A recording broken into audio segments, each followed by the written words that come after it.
now because of the town hall meeting with Vice President Yemi Osinbajo, which just ended. I am Elizabeth Banu.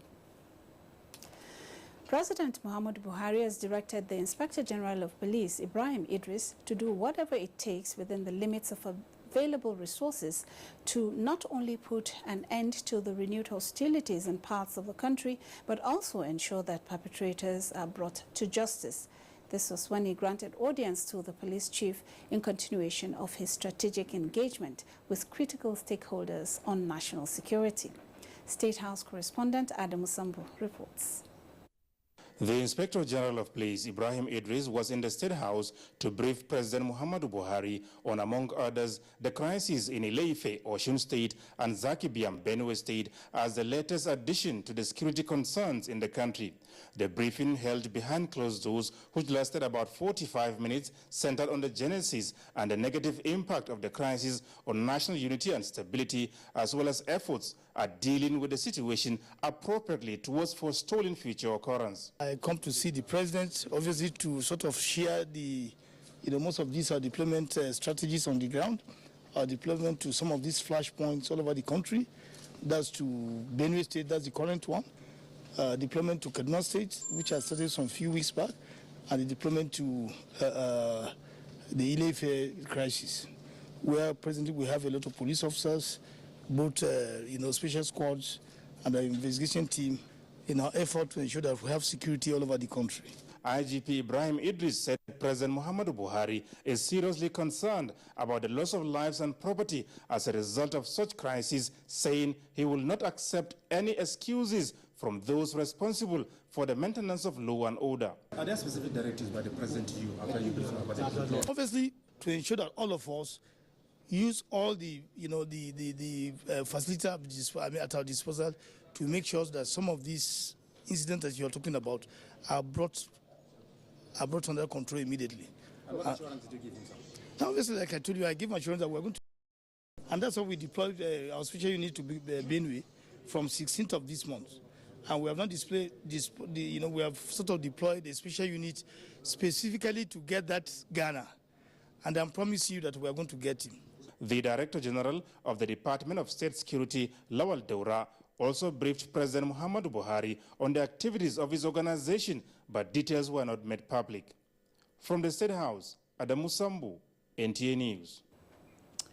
Vice President Yemi Osinbajo has employed political leaders in the country to commit themselves to doing things collectively and individually that can alter the ways things are done for good. The Vice President talked about this when members of House of Representatives Tactical Committee on Recession visited. State House correspondent Jide Onifade has details.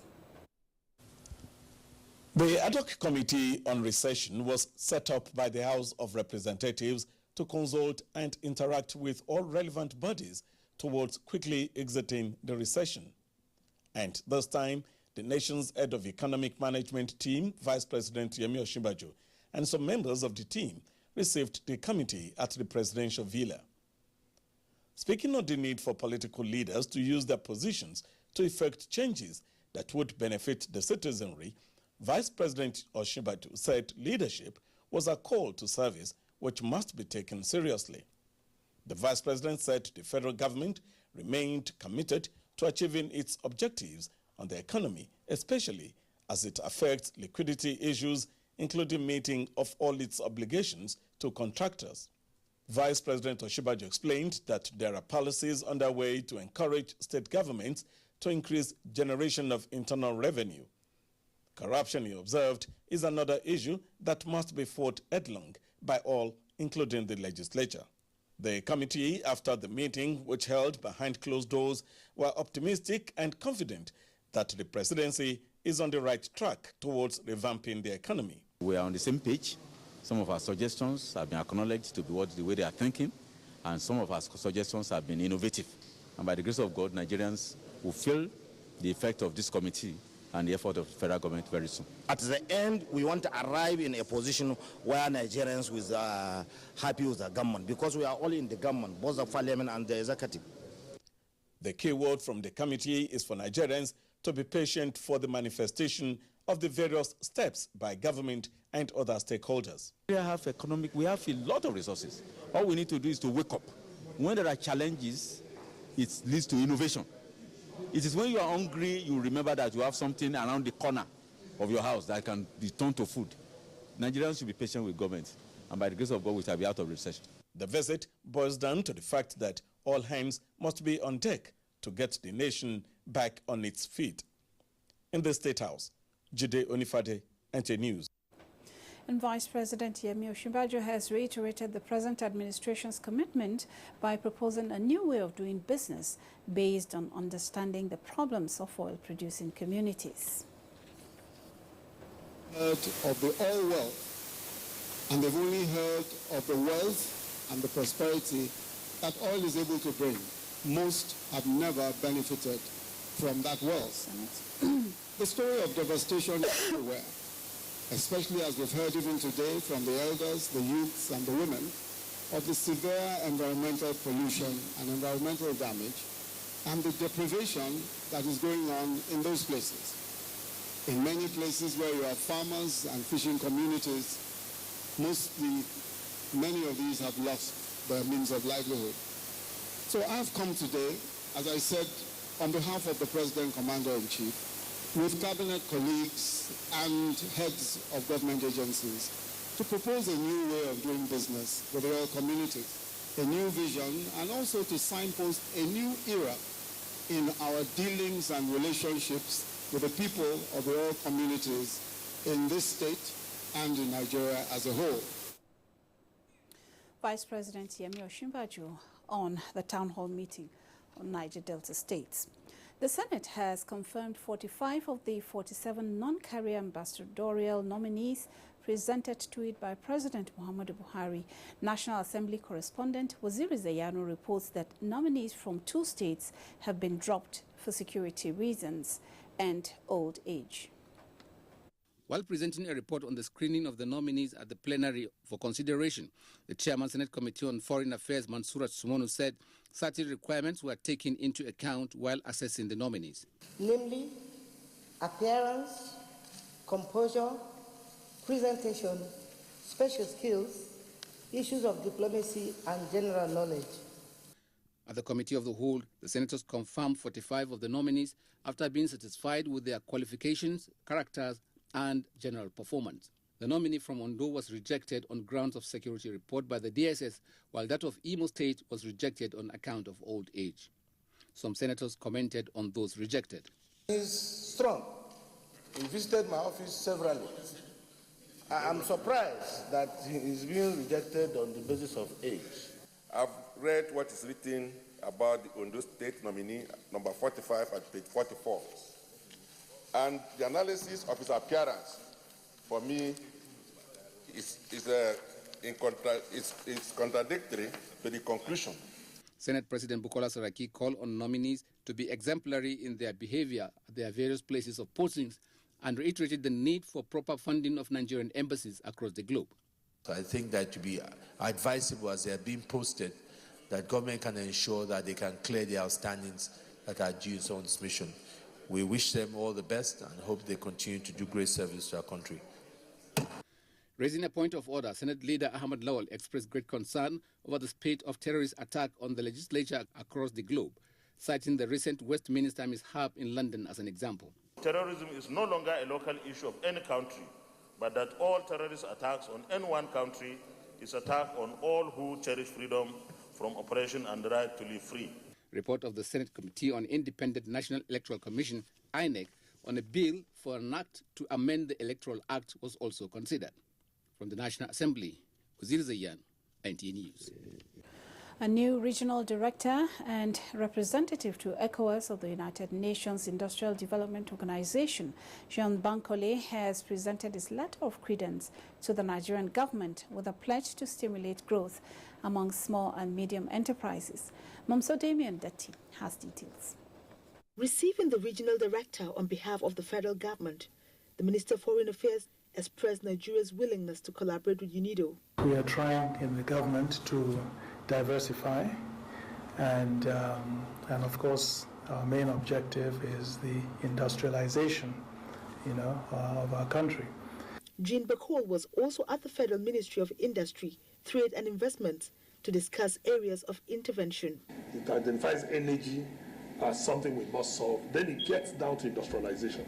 The new UNIDO representative to ECOWAS and Regional Director of Nigeria, Jean Bacol, said the new country plan will be initiating incentives to attract investments and stimulate growth among small medium enterprises with a view to building capacity among youths while promoting eco-friendly industries. To leverage, the industrialization, in particular, to set up a number of incentives which can help the SMEs to develop. UNIDO is to come up with a specific framework geared towards capacity building and Nigeria's economic development. In Abuja, Momso Demiandati, NTA News. The National Commission for Refugees will collaborate with USAID Northeast Initiative in rehabilitating internally displaced persons in the areas of capacity building and system strengthening. Federal Commissioner Sadia Umar Farouk stated this during deliberations with the USAID group. Ilyasu Ali Yakub reports. Clear that the Nigerian military has won the war against the Boko Haram insurgents, but the task of rebuilding devastated areas and rehabilitating the IDPs remain a big challenge. That is why the National Commission for Refugees, Migrants and Internally Displaced Persons is seeking possible ways of assistance to rebuild affected areas and give the IDPs a sense of belonging. More areas of collaboration, how we can partner, to see how we can, address these issues in the Northeast. On the forceful deportation of Nigerian refugees in Cameroon, the Federal Commissioner expressed concern over the ugly trend. In Abuja, Ilyasu Ali Yakubu, NTA News. The National Chairman of the All Progressives Congress, John Odige Oyegun, has met with the APC caucus of the House of Representatives, commending the legislators for the cordial relationship between them and the executive. Chief Odige Oyegun, who spoke to newsmen after a closed-door session with the members, said the meeting, which deliberated on national issues, was fruitful. The fact that the House has been very, very supportive of government, of the party, and we had cause to congratulate the Right Honourable Speaker and members for the way so far they have been behind. Meeting lasted over 2 hours. The Nigerian Television Authority, NTA, has commenced another round of training for staff towards meeting its mandate of providing excellent television broadcast to its teeming viewers.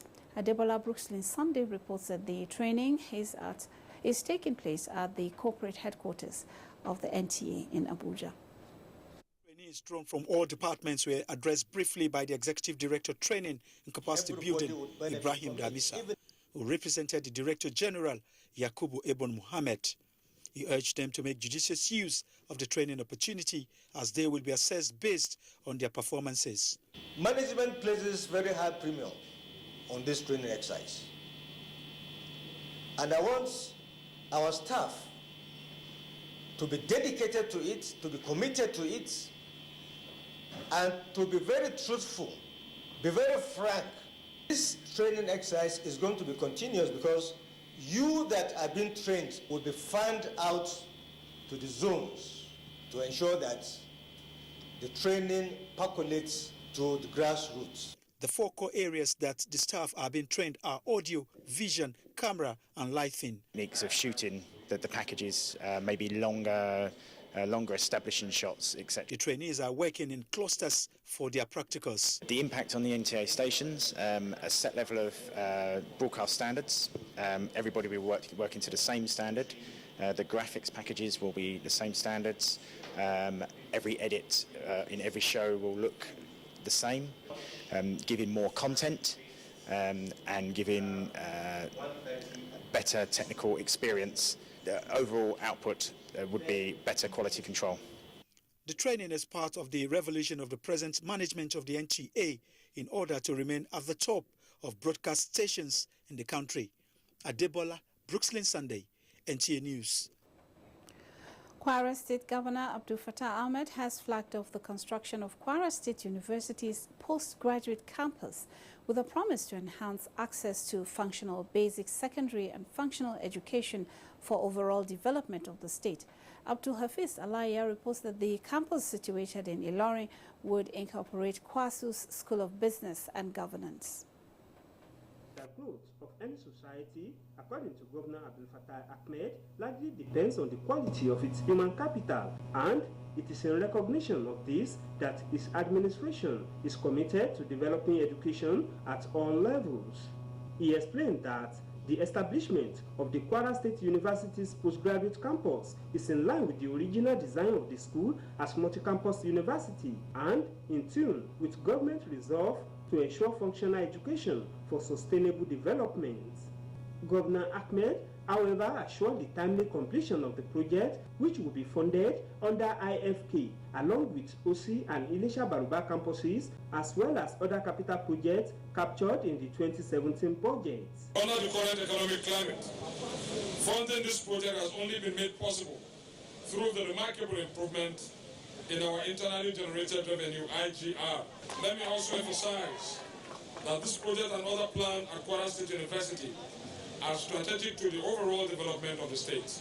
The Vice Chancellor of the university, Professor Abdul Rashid Nahla, and other contributors described the groundbreaking as a worthy investment to further position KWASU as a world-class citadel of learning.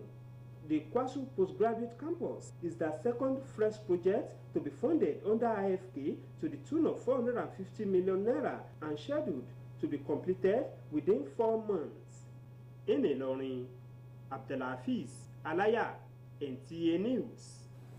Socio-economic activities in Jalingo, the Taraba state capital, were paralyzed for several hours following a mass demonstration by primary school pupils in solidarity with their teachers over non-payment of salary arrears. Joseph Zanagambo reports.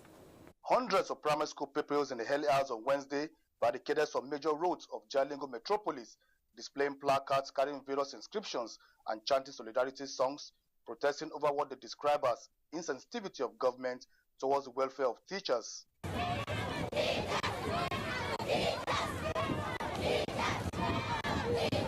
The situation, which led to obstruction of traffic flow, saw motorists taking alternative routes to get to their destinations. Speaking to NTA News on their grievances, some of the pupils and teachers expressed concern over the nonchalant attitude of government towards the overall welfare of teachers, particularly the non-payment of their salaries. To pay our teachers, it has entered our bone marrow. They should pay us our salary. The government have to come out and tell us the truth, what is happening in the state. The protesting pupils were at the government house to register their complaints. The state's deputy governor, Haruna Manu, who received them, assured of the state government's determination to pay their outstanding salaries. Meanwhile, the Taraba State chapter of the Nigerian Union of Teachers has disassociated itself from the protest by the primary school pupils. The deputy chairman, Garba Yusuf, condemned the use of innocent children for the protest. In Jalingo, Joseph Zanagambo, NTA News. This is NTA Nationwide. Improved electricity situation in Lagos. Details and more with Jennifer. It's over to you, Jennifer. Thank you, Elizabeth. Good evening and welcome to Lagos. Nigerians who have just returned to the country from Libya have appealed to the federal government to launch a campaign to dissuade others from traveling out of the country illegally. They made the appeal after they were received by the National Emergency Management Agency, NEMA, at the Murtala Mohammed International Airport in Lagos. Lindeleke reports. 155 returnees from Libya were assisted back to the country by the combined efforts of the relevant agencies in charge of displaced persons. Before their return, most of them were charged with various immigration offenses and the harsh maltreatment they were subjected to while in Libya. If you not go, no go, no. If you the type person, I don't know since how many months when I don't chop better food. I they tell you true. Food that person, that one head of coffee, you know they die for big food where 300 people go eat. Supposed to move to Europe, that was 2016, April.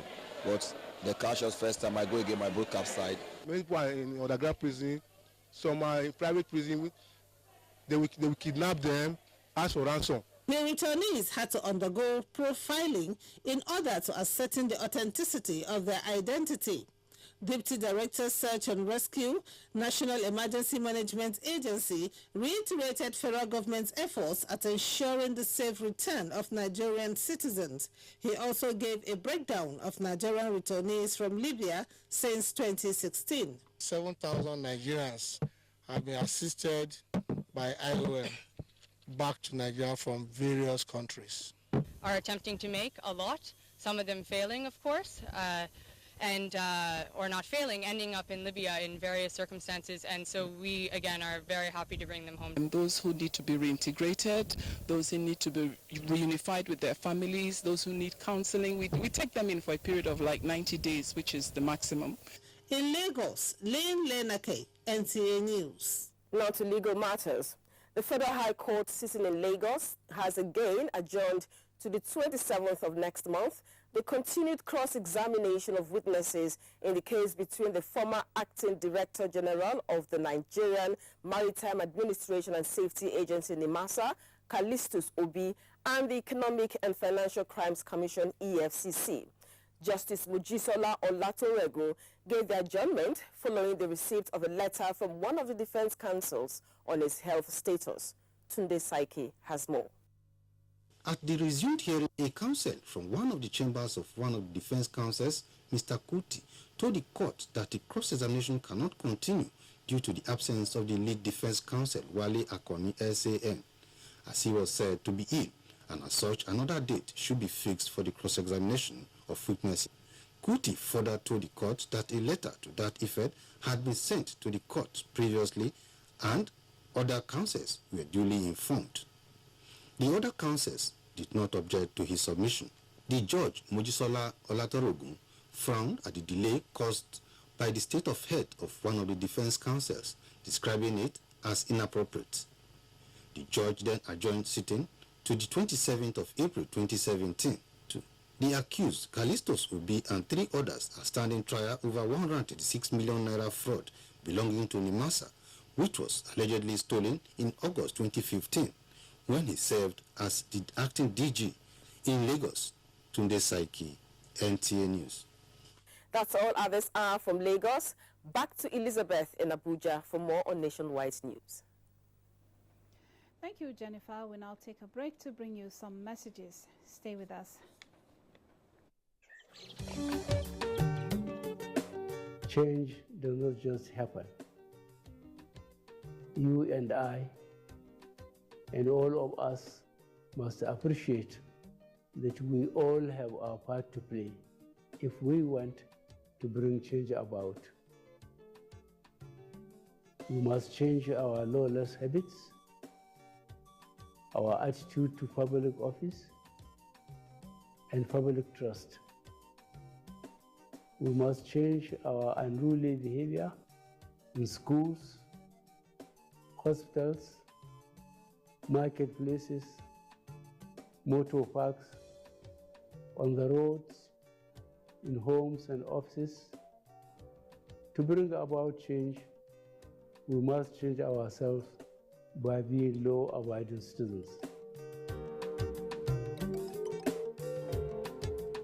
Diocese of Abuja, Church of Nigeria, Anglican Communion invites you to the Way of the Cross program 2017. Theme, the power of the atonement. Date, Monday 27th March to Sunday 2nd April 2017. A week of transformation. Exposition and ministration at the Cathedral Church of Advent, Life Camp, Gwarimpa, Abuja. At 5 p.m. daily. Ministering are the Most Reverend Edmond Akanya, the Right Reverend Undukoba Henry, the Right Reverend Dr. William Alade Kugbe, the Right Reverend Jolly Oyekwe, the Right Reverend Adewale Sunday, the Right Reverend Ekwe Johnson, Right Reverend Idris Adozuberu, Professor Jerry Ghana, Lady Jerry Nluiche, Venerable Collins Babalola, Venerable Dr. Emeka Ezeji. They'll be counseling on special prayers by anointed servants of God on daily basis. Host, the Most Reverend Nicholas D. Oko, Primate, Church of Nigeria, Anglican Communion. Come and experience freedom through the cross.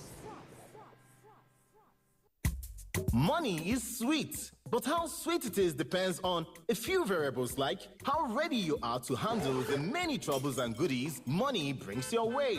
The whole of Enugu will know that show my son has arrived. But most of all, the sweetness of money depends on if it brings you peace or not. Not be the same Lagos where your sister Pekin there. Where you there? I'd like to know your name and have your phone number if you don't mind. Oh, my name is Jumoke. My number is 08053. Not you.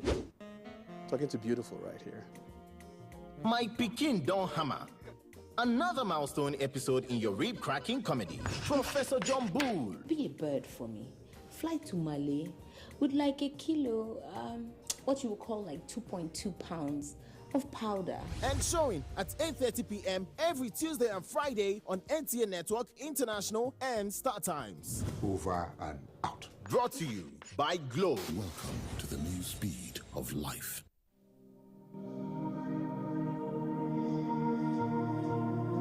Everybody reads. Who said he should start from that? Who said he should start from that?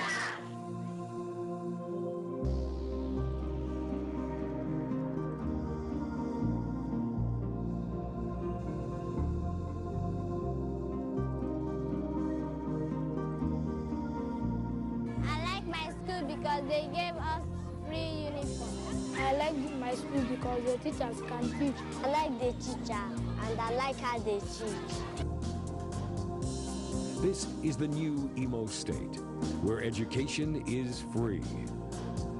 The Imo Rescue Mission. Imo must be better. Do you crave class? Do you have taste? And do you care about comfort? If you do, then for your next event, a stay away from home, a business trip, or a holiday, visit Jade's Hotel at 24 Undola Crescent, Wuse Zone 5, Abuja. Check out our world-class services, exquisite suites, restaurant and bar, gymnasium, spa and grills, and our outdoor catering services and cuisines. At Jade's, it can only be better. For bookings and reservations, visit us today at 24 Undola Crescent, Wuse Zone 5, Abuja, or visit www.jadeshotels.com. Our email address is info@jadeshotels.com. You can also call us on 09291-9321 or 0810-909-7956. Jade's Hotels. Welcome to life. When Kayode Kukoyi was a year old, he contracted the polio virus, which attacked his nervous system, leading to irreversible paralysis.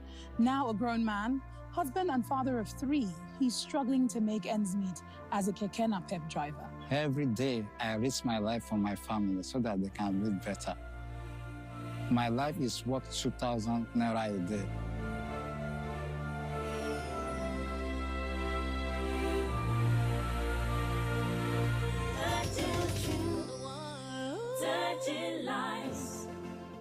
For over 25 years, I have been privileged to anchor various programs on television.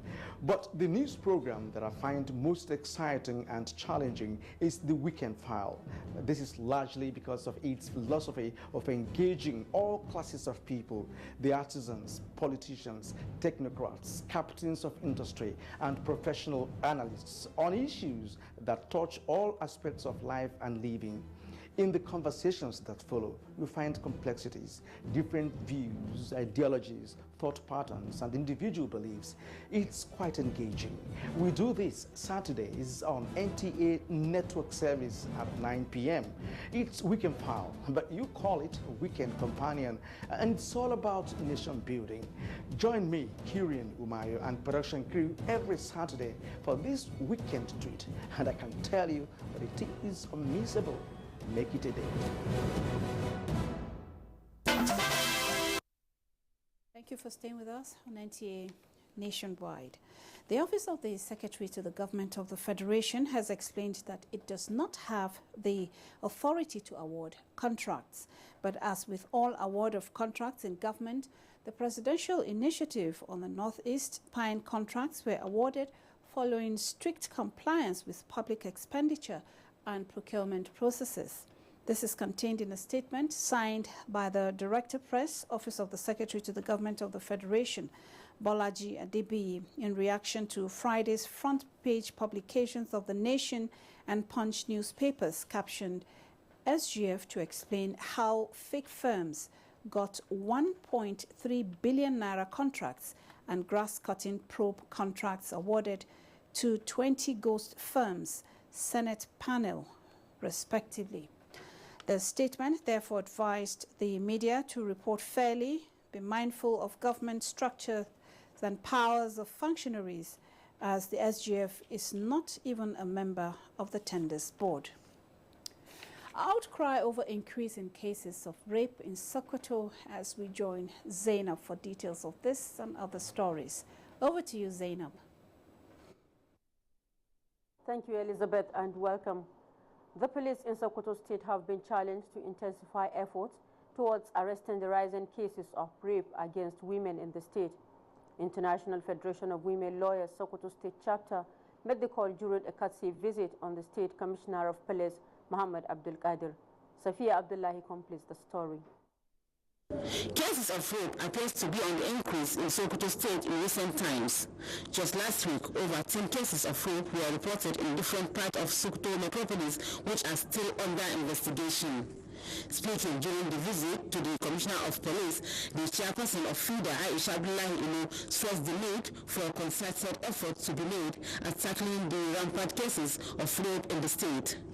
She remarked that police and other stakeholders also have a role to play in the protection of women and children against all forms of violence and discrimination in the society. Responding, State Commissioner of Police Muhammad Abdul Qadir commended FIDA for its effort in the struggle for the rights and protection of women and children across the country. He gave the assurance that the police will continue to support and cooperate with such bodies as FIDA in tackling social menace, particularly rape, in the society. FIDA was established in Sokoto State 7 years ago and has since been involved in championing the cause of women and children in the state. In Sokoto, Safia Abdullahi, NTA News. Governor Atiku Bagudu was among hundreds of Muslims who attended the funeral prayer of 22 traders who lost their lives in a ghastly motor accident at Girom Masa on Koko Yauri Road. Usman Abdullahi Shehu reports that the governor led a delegation from Kebbi State government to condole the entire people of Shanga and Yauri local governments over the loss. The report. The accident that claimed 22 lives and 8 others hospitalized occurred on Monday night when a Toyota Canter vehicle carrying the traders tried to avoid potholes and hit a motorcyclist who also died on that spot. The vehicle fell into a ditch and caught fire as a result of inflammable substances that include petrol jerrycans and other stuff. Briefing the governor, the sole administrator of Shanga local government, Alhaji Garba Salihu Takware, said the vehicle conveyed traders from Tungarigio market to Dalanrua on their way home when the incident occurred. The remains of the victims were buried in mass grave at the scene of the accident in accordance to Islamic rite. Governor Abubakar Atiku Bagudu similarly paid condolence visit to the Emir of Yawuri, Dr. Muhammad Zayyano Abdullahi, at his palace and prayed Allah to guard against reoccurrence of such incidents. The governor also visited Yawuri General Hospital to sympathize with the 8 victims who survived with injuries and provide financial assistance for their treatment. In Birnin Kebbi, Usman Abdullahi Shehu, NTA News. Talking sports now, Coach Gernot Rohr says he's satisfied with the Super Eagles' 1-1 draw against Senegal in London and over 6,000 athletes in Akwa Ibom Sports Festival. Dende Sani has more sports update.